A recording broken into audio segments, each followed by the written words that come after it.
ఐగుప్తు ఆచారాలు. ఐగుప్తు అనగా లోకానికి సాదృశ్యం.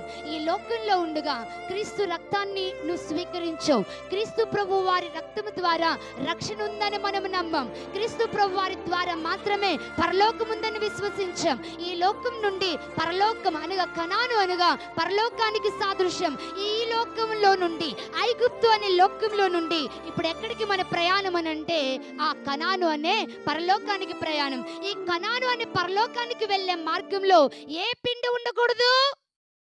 పులిపిండి ఉండకూడదు. నీ జీవితంలో పులిపిండి అంతా కూడా ఏం చేయబడాలి? తీసి పారవేయాలి. ఐగుప్తు ఆచారాలు గాని, ఐగుప్తు పద్ధతులు గాని, ఐగుప్తు ఇష్టాలు గాని, ఐగుప్తుకి సంబంధించిన ఏది నీ ఇంట ఉండడానికి వీలు లేదని ఖచ్చితంగా దేవుడు వారికి ఆజ్ఞాపించాడు. దేవునికి స్తోత్రం కలుగును గాక.